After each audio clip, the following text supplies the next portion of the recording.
Hi hello ನಮಸ್ಕಾರ. ನೀವು ನೋಡ್ತಾ ಇದ್ದೀರಾ ಸ್ಪೀಡ್ ನ್ಯೂಸ್ ಕನ್ನಡ. ನಾನು ಸುಷ್ಮಿತಾ ನಟರಾಜ್. ಎಲ್ಲೋ ಒಂದ್ ಕಡೆ ಯುದ್ಧ ನಡೀತಾ ಇದೆ, ಅದರಿಂದ ನಮ್ಗೇನೂ ಆಗಲ್ಲ ಅಂತ ನೆಮ್ಮದಿಯಾಗಿ ನಾವಿಲ್ಲಿ ಕೂತಿರ್ತೀವಿ. ಆದ್ರೆ ಅಲ್ಲಿ ತಟ್ತಾ ಇರುವಂತಹ ಯುದ್ಧದ ಬಿಸಿ ಇದೀಗ ಭಾರತವನ್ನು ಸಹ ತಟ್ಬಿಟ್ಟಿದೆ. ಭಾರತ ಅಷ್ಟೇ ಅಲ್ಲ, ಪ್ರತಿಯೊಂದು ಜಿಲ್ಲೆಯಲ್ಲೂ ಸಹ ಇದೀಗ ಪೆಟ್ರೋಲ್ ಬೆಲೆ ಗಗನಕ್ಕೇರಿ ಕೂತಿರುವಂಥದ್ದು. ಹೌದು, ಮಹಾನಗರಗಳು ಸೇರಿದಂತೆ ಕೆಲವೊಂದಷ್ಟು ಜಿಲ್ಲೆಗಳಲ್ಲಿ ಇದ್ದಕ್ಕಿದ್ದಂತೆ ಇದೀಗ ತೈಲದ ಬೆಲೆಗಳು ಶತಕವನ್ನ ದಾಟ್ಬಿಟ್ಟಿದೆ. ಸಿಕ್ಕಾಪಟ್ಟೆ ಕಾಸ್ಟ್ಲಿ ಅನ್ಸೋಕ್ಕೂ ಸಹ ಸ್ಟಾರ್ಟ್ ಆಗಿದೆ. ಅದೇ ರೀತಿಯಾಗಿ ಗಾಡಿಗೆ ಫುಲ್ ಟ್ಯಾಂಕ್ ಮಾಡಿಸ್ಕೊಬಿಡೋಕ್ಕೂ ಮುಂಚೆ ಒಂದು ಸಲಿ ಇವತ್ತಿನ ದರ ಯಾವ ರೀತಿ ಇದೆ, ಇಂದಿನ ದರ ಯಾವ ರೀತಿ ಇತ್ತು ಅನ್ನೋದು ಒಂದಷ್ಟರಲ್ಲಿ ಯೋಚನೆ ಮಾಡಬೇಕಾಗತ್ತೆ. ಇನ್ನು ಇಂಧನಗಳ ಬಳಕೆ ಇಂದು ಹೆಚ್ಚಿನ ಎಲ್ಲಾ ಕ್ಷೇತ್ರಗಳಲ್ಲೂ ಸಹ ಒಂದ್ ಕಡೆ ಅಗತ್ಯ. ಯಾಕೆ ಅಂದ್ರೆ ನಾವೆಲ್ಲಿಂದಾರು ಒಂದ್ ಕಡೆಗೆ ಹೋಗ್ಬೇಕು, ಒಂದ್ ಕಡೆಯಿಂದ ಇನ್ನೊಂದ್ ಕಡೆಗೆ ಹೋಗ್ಬೇಕು ಅಂದ್ರೆ ಪೆಟ್ರೋಲ್ ಅವಶ್ಯಕತೆ.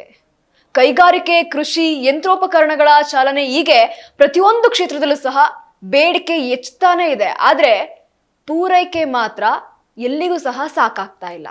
ಹೆಚ್ಚಿಗೆ ಈ ತೈಲಗಳನ್ನ ವಿದೇಶಗಳಿಂದ ಆಮದು ಮಾಡ್ಕೊಳ್ತಾ ಇರೋದ್ರಿಂದ ಅಲ್ಲೂ ಕೂಡ ಉತ್ಪಾದನೆ ಆಗ್ತಾ ಇಲ್ಲ ಎಂಬ ಮಾತು ಇದೀಗ ಕೇಳಿ ಬರ್ತಾ ಇರುವಂತದ್ದು. ಹೌದು, ಇವಾಗ ಎಣ್ಣೆ ಆಗಿರ್ಬೋದು, ಪೆಟ್ರೋಲಿಯಂ ಆಗಿರ್ಬೋದು, ಪೆಟ್ರೋಲ್ ಆಗಿರ್ಬೋದು, ಪ್ರತಿಯೊಂದು ಸಹ ಈ ಕಚ್ಚಾ ತೈಲಗಳು ಏನಿವೆ ಇವೆಲ್ಲವನ್ನು ಸಹ ನಾವು ಬೇರೆ ದೇಶದಿಂದ, ವಿದೇಶಗಳಿಂದ ನಾವು ಆಮದನ್ನ ಮಾಡ್ಕೊಳ್ತಾ ಇದೀವಿ. ಇದೀಗ ಅಲ್ಲಿ ನಡೀತಾ ಇರುವಂತಹ ಯುದ್ಧದ ಬಿಸಿಯಿಂದ ಅಲ್ಲಿ ಉತ್ಪಾದನೆನೇ ಆಗ್ತಾ ಇಲ್ಲ. ಇದೀಗ ಸಾಕಷ್ಟು ವಿಚಾರಗಳನ್ನ ನೋಡ್ಬೋದು.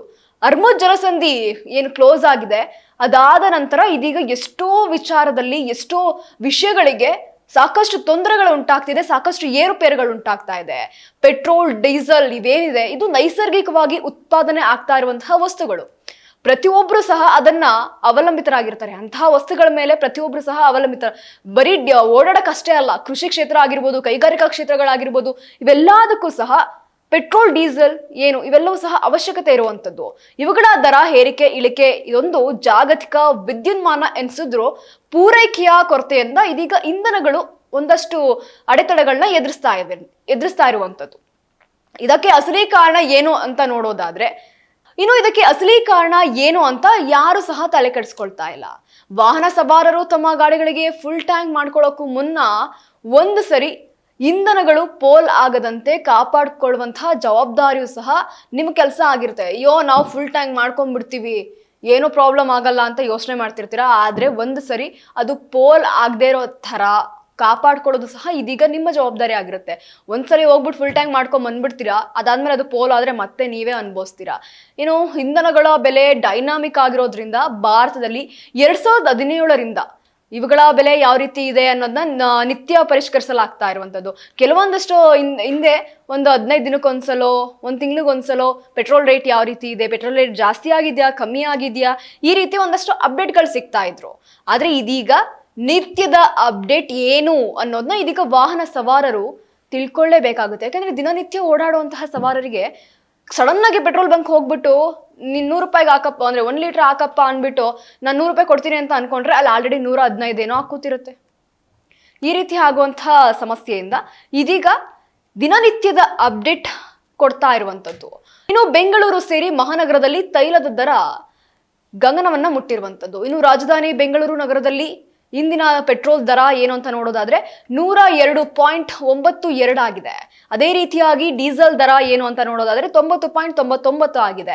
ಮಹಾನಗರಗಳಾದಂತಹ ಚೆನ್ನೈ, ಮುಂಬೈ, ಕೋಲ್ಕತ್ತಾಗಳಲ್ಲೂ ಸಹ ಇಂದಿನ ಪೆಟ್ರೋಲ್ ದರ ಯಾವ ರೀತಿ ಇದೆ ಅಂತ ನೋಡೋದಾದ್ರೆ 101.6 ರೂಪಾಯಿ, 103.50 ರೂಪಾಯಿ, 105.41 ಆಗಿದ್ರೆ ಡೀಸೆಲ್ ದರ ಕ್ರಮವಾಗಿ 92.61, 90.3, 92.2 ಈ ರೀತಿ ಆಗಿರುವಂತದ್ದು.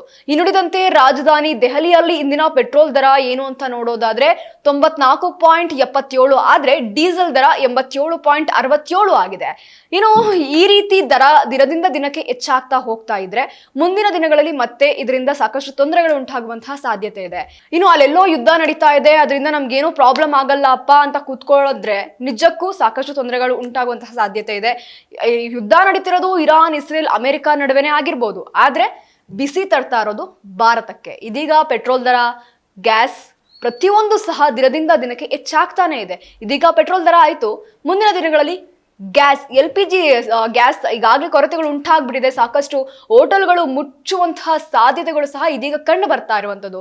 ಒಟ್ಟಾರೆಯಾಗಿ ಇಂದಿನ ಪೆಟ್ರೋಲ್ ದರ ಈ ರೀತಿ ಏರಿಕೆ ಆಗಿದೆ. ಮುಂದಿನ ದಿನದಲ್ಲಿ ಪೆಟ್ರೋಲ್ ದರ ಏನಾಗುತ್ತೆ, ಕಡಿಮೆ ಆಗುತ್ತಾ, ಜಾಸ್ತಿ ಆಗುತ್ತಾ, ಇವೆಲ್ಲವನ್ನು ಸಹ ಮುಂದಿನ ದಿನಗಳಲ್ಲಿ ಕಾದ್ ನೋಡ್ಬೇಕಾಗಿದೆ.